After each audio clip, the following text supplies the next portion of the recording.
हमने अपने चैनल में AMD 7000 सीरीज के 2-3 लैपटॉप रिव्यू कर चुके हैं एंड आज है हमारे पास Asus का Vivo Go 14 with the latest AMD 7000 series. In simple sentence the budget beast under the budget of 40,000। अब ये बीस्ट है कि नहीं वो तो आपको वीडियो देखने के बाद पता चलेगा, पहले डब्बा खोल लेते हैं। अब लैपटॉप तो मैं पहले ही खोल चुका हूं यार। कुछ सफेद थैलियां देखने को मिलती है, ज्ञान की बातें मतलब यूजर मैनुअल्स एंड 45 वॉट का AC adapter with the power cord. So this is Asus Vivo Go 14 and the model number is E1404FA। Asus वाले काफी अतरंगी कलर में लैपटॉप लॉन्च करते हैं। ये ग्रीन ग्रे कलर का लैपटॉप है एंड इसके 2-3 वेरिएंट और अवेलेबल है। एक आता है मिक्स ब्लैक कलर में और एक कूल सिल्वर। अभी तक मार्केट में 2 ही प्रोसेसर मिल रहे थे under the budget of 40,000। One is i3 Gen and one is AMD Ryzen 3 5300U।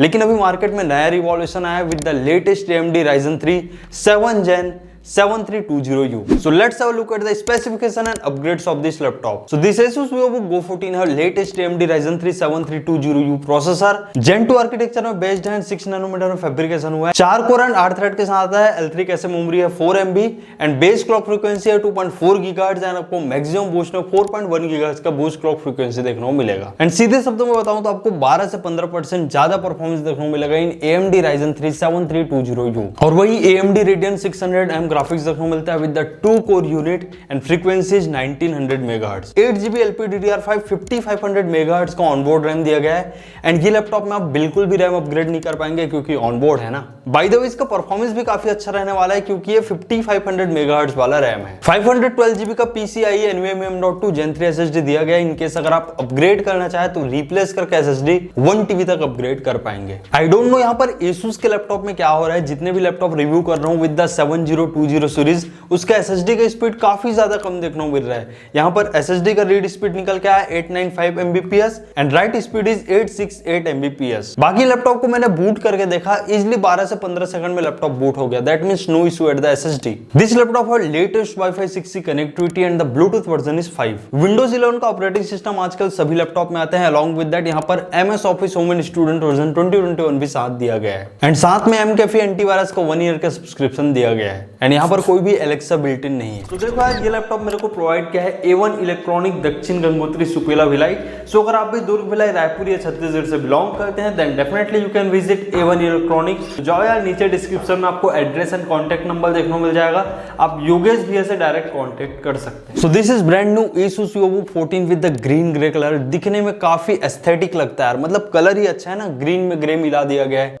Top lid बिल्कुल मेटेलिक फिनिश में दिया गया है लेकिन ये PCABS के बिल्ड क्वालिटी के साथ आता है। Asus Vivo की इंग्रेविंग दी गई है। टॉप लिड फ्लेक्स तो उतना नहीं है लेकिन थोड़ा बहुत मेरे को कीबोर्ड फ्लेक्स ये लैपटॉप में देखने को मिला। बैक पैनल प्लास्टिक के बिल्ड क्वालिटी के साथ आता है। बड़े बड़े एयर इंटेक वेंट्स दिए गए हवा लेने के लिए एंड यहाँ पर Asus के मॉडल नंबर भी मेंशन है तो ये अच्छी बात लगी। कुछ राइजर मिल जाते हैं to protect your laptop from the scratches and 2 watt के 2 बॉटम फायरिंग स्पीकर देखने को मिलता है in the back panel. Overall laptop का डिजाइन काफी अच्छा है। ओनली 17.9 mm का इसका थिकनेस है। सबसे मजे की बात ये laptop US military grade certified है। दैट मींस बिल्ड क्वालिटी से रिलेटेड आपको कोई भी दिक्कत नहीं आएगा। लैपटॉप 1.38 किलोग्राम के साथ आता है, काफी ज्यादा पोर्टेबल है। अगर आप कॉलेज स्टूडेंट है, ऑफिस होल्डर है एंड डेली ट्रैवल करते हैं देन उस पर्सपेक्टिव से काफी अच्छा लैपटॉप आप सभी के लिए होने वाला है। Issue number 1 on Asus Vivo Go 14। ये लैपटॉप वन हैंड से ओपन नहीं होता है। दैट मींस इसका वेट डिस्ट्रीब्यूशन उतना भी अच्छा नहीं है। You have to use your 2 hands to open this laptop. But अच्छी बात ये लैपटॉप 180 डिग्री तक टिल्ट हो जाता है एंड हिंज काफी ज्यादा स्टर्डी एंड स्मूथ है एंड हिंज से रिलेटेड आपको कोई भी दिक्कत नहीं आएगा। मैं लैपटॉप को जो भी पोजीशन में फिक्स कर रहा हूँ प्रॉपर हिंज वर्क कर रहा है एंड लैपटॉप में बिल्कुल भी स्क्रीन वॉबलिंग नहीं है। सो अंदर से ऐसा कुछ दिख जाता है हमारा Asus Vivo Go 14। डिजाइन वही है जो 15 सीरीज में था, जो रिसेंटली मैंने रिव्यू किया था with the OLED panel. Thin bezels दिए गए हैं, Asus Vivo की ब्रांडिंग है एंड आपको बताया ही था palm rest area elevated form में दिया गया है, कीबोर्ड वाला थोड़ा डीपर फॉर्म में दिया गया है। Ryzen 3 7000 series AMD Radeon graphics along with that Asus Vivo Go 14 15 के कुछ स्पेशल फीचर्स मेंशन है एंड यहाँ पर सोनिक मास्टर का भी इंग्रेविंग देखने को मिल जाता है। अंदर वाले पोर्शन में आपको कुछ नया नहीं दिख रहा है, ये है नमपैड 2.0 और ये काफी अच्छा लगा यार। 40,000 के लैपटॉप में ये सब दिया जा रहा है। पहले हमको जेनबुक सीरीज में ही देखने को मिलता था। इससे क्या होता है, जिनको डेटा एंट्री ये सब टास्क करना है उनके लिए काफी ज्यादा हेल्पफुल हो जाता है। यहाँ पर चिकलिट कीबोर्ड देखने को मिल जाता है विदाउट एनी बैकलिट। तो बैकलिट तो देना ही था यार एटलीस्ट इन 2023, भले 1000 ज्यादा ले लेते नहीं। ओवरऑल Asus की कीबोर्ड तो आप जानते हैं काफी काफी अच्छा रहता है। एर्गोसेंस कीबोर्ड है, 1.4 mm का की ट्रैवल है एंड ओवरऑल मेरा टाइपिंग एक्सपीरियंस काफी अच्छा रहा। सो ये वाला फीचर मेरे को काफी ज्यादा अच्छा लगा, नमपैड 2.0।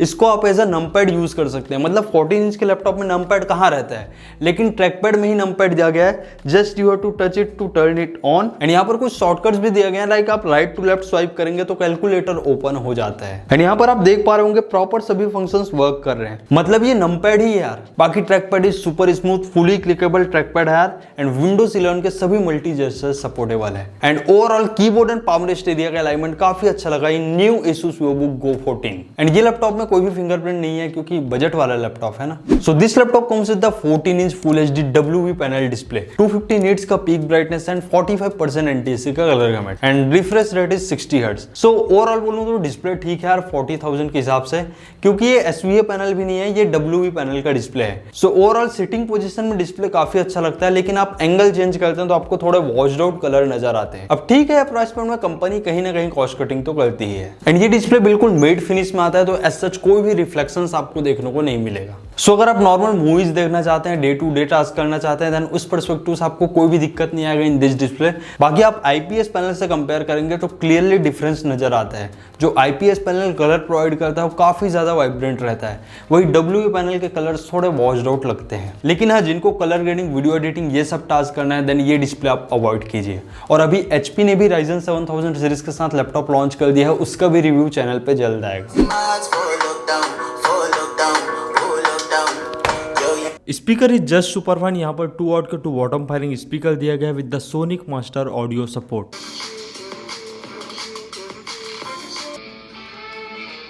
ये डायलॉग सिर्फ वो लोग मारते हैं जिनके पास एंड DTS ऑडियो प्रोसेसिंग भी दिया गया है, वहां से आप कस्टमाइज कर पाएंगे।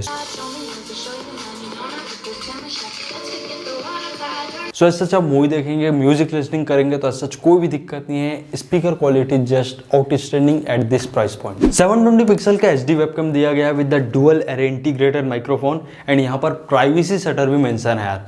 Along with that AI noise cancelling भी सपोर्ट है, उसका भी टेस्ट करेंगे। So well guys, this is the webcam quality of Asus VivoBook Go 14। Quality तो काफी डिसेंट लग रहा है। अलॉन्ग विद दैट यहाँ पर AI नॉइज कैंसिलिंग का भी सपोर्ट दिया गया है। देखते हैं कितना इफेक्टिवली ये वर्क करता है। तो अभी मैं अपना वीडियो प्ले कर रहा हूँ और आप बताइएगा मेरा वॉइस प्रॉपर आ रहा है या इसका वॉइस भी कैप्चर हो रहा है। एंड यहाँ पर बहुत से मोड्स हैं, आप Asus के कंट्रोल सेंटर में जाके कस्टमाइज कर रहे हैं और चैनल में ना तो चैनल को भी सब्सक्राइब कर सकते हैं। सो गाइस देख लेते हैं लैपटॉप के पोर्ट्स। एक USB टाइप ए 2.0 पोर्ट, एक DC in, एक HDMI 1.4, एक USB 3.2 Gen 1 type A port, 5GB/s data transfer rate है, एक USB 3.2 Gen 1 type C port and यहाँ पर आप सिर्फ डेटा ट्रांसफर बस कर पाएंगे, कोई power delivery and display port supportable नहीं है। एंड एक 3.5 mm का headphone level microphone combo jack देखने को मिलता है। एंड रिसेंटली मैंने Acer का लैपटॉप रिव्यू किया था विद द i3-N305 प्रोसेसर, वहां पर टाइप C चार्जिंग सपोर्टेबल था। सो ये बात मेरे को काफी अच्छा लगा Acer के लैपटॉप में कि बजट लैपटॉप में भी वो टाइप C चार्जिंग प्रोवाइड कर रहे हैं। सो अब देख लेते हैं लैपटॉप का परफॉर्मेंस, क्योंकि लेटेस्ट AMD 7000 सीरीज प्रोसेसर है यार। अभी तक हम AMD के Ryzen 3 5300U वाले ही लैपटॉप देख पा रहे थे और AMD ने 6 Gen के लैपटॉप लॉन्च ही नहीं किए थे 12 Gen के सामने, लेकिन अभी 13 Gen के सामने है हमारा AMD का लेटेस्ट 7000 सीरीज। एंड आप डिस्प्ले में देख पाएंगे AMD ने बहुत से प्रोसेसर लॉन्च किए हैं at different price range. So first of all देख लेते हैं Cinebench R23 का स्कोर। ये CPU का रेंडरिंग परफॉर्मेंस बताता है। यहाँ पर सिंगल कोर स्कोर देखने को मिला 905 and the multi core score is 4562। And आप लोग के लिए मैंने एक स्पेशल ग्राफ क्रिएट किया है, यहाँ से आप परफॉर्मेंस देख पाएंगे ऑफ वेरियस प्रोसेसर। मेरे को i5 12 Gen का परफॉर्मेंस अभी भी अच्छा लग रहा है इस comparing with AMD Ryzen 3 7000 series processor. AMD ने कोई ज्यादा इंप्रूवमेंट नहीं किया यार, कोर वही है, थ्रेड वही है, थोड़े बहुत बेस क्लॉक फ्रीक्वेंसी अपग्रेड किया है एंड LPDDR5 रैम का सपोर्ट दिया है। Geekbench 5 में 1003 का single core score and multi core score is 3826।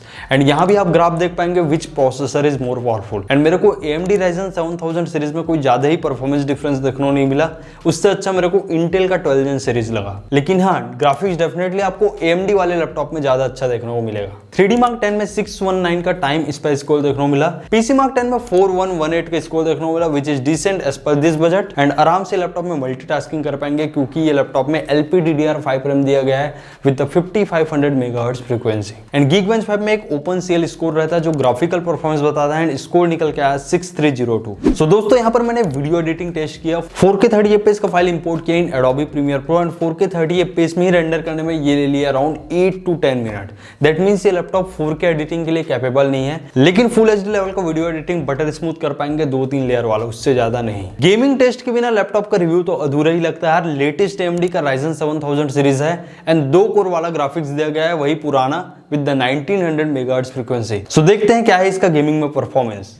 So first game मैंने प्ले किया GTA 5 in full HD resolution and default setting and V-Sync of करके रखा था, तो आराम से यहाँ पर 30 FPS का अराउंड फ्रेम रेट देखने को मिल रहा था एंड GPU भी बिल्कुल 100% यूज़ हो रहा था। एंड ये CPU का TDP है 18 वॉट, यहाँ पर आप क्लियरली देख पाएंगे, एंड 2 कोर ग्राफिक्स यूनिट के हिसाब से काफ़ी अच्छा गेमिंग परफॉर्मेंस मिल रहा है एंड आप आराम से कैजुअल गेमिंग कर पाएंगे। एंड इंटेल की UHD ग्राफिक्स से तो अच्छा ही परफॉर्मेंस प्रोवाइड किया है AMD का Ryzen 7000 सीरीज। देन मैंने Valorant गेम प्ले किया क्योंकि वो CPU इंटेंसिव गेम है, तो वहां पर इजिली 100 FPS देखने को मिल रहा था in low setting and full HD resolution. That means आप Valorant भी इजिली प्ले कर पाएंगे। ये लैपटॉप में 3 सेल 42 वॉट आवर्स का बैटरी दिया गया है एंड इजिली आपको 5 से 6 घंटे का बैटरी बैकअप देखने को मिलेगा in normal browsing. And 6 nanometer में प्रोसेसर फैब्रिकेटेड हुआ है, तो काफी ज्यादा पावर एफिशिएंट है। एंड अगर आप हाई इंटेंसिव टास्क करते हैं लाइक वीडियो एडिटिंग, तो 3 से 4 घंटे से ज्यादा बैटरी बैकअप देखने को नहीं मिलेगा। 45 वॉट का AC अडेप्टर दिया गया है, सो आप अपने लैपटॉप को 60% तक चार्ज कर पाएंगे ओनली इन 45 मिनट्स। ये लैपटॉप 1 फेड मॉड्यूल के साथ आता है एंड सच मेरे को कोई भी हीटिंग इशू देखने को नहीं मिला, सो हीटिंग से आप निश्चिंत रहिए। सो अब देख लेते हैं फाइनल बातचीत। 40,000 बजट है, स्टडी पर्पस कोडिंग पर्पस के लिए लैपटॉप लेना है, daily day to day task करना है, then definitely this gonna be the best laptop. बस एक कॉन्स लगा वो है डिस्प्ले। अगर डिस्प्ले IPS पैनल का प्रोवाइड कर देते देन डेफिनेटली लैपटॉप में 4 चांद लग जाते हैं यार। एंड परफॉर्मेंस भी लैपटॉप को काफी अच्छा लगा अंडर द बजट ऑफ 40,000। यहाँ पर आप फुल HD लेवल का वीडियो एडिटिंग, कैजुअल गेमिंग सभी टास्क इजिली कर पाएंगे। एंड सबसे अच्छी चीज लगी वो है नमपैड 2.0, मतलब नमपैड का फील लो इन 14 इंच कीबोर्ड। सो ये लैपटॉप का बेस्ट बाइंग लिंक आपको नीचे डिस्क्रिप्शन में देखने को मिल जाएगा, डेफिनेटली आप सभी वेरिएंट चेक कर पाएंगे। सो दोस्तों मिलते हैं ऐसी नेक्स्ट रूम में with the latest AMD 7000 series और Intel 13 Gen जो पहले आ जाए। So till then take care and a very good bye to all of you.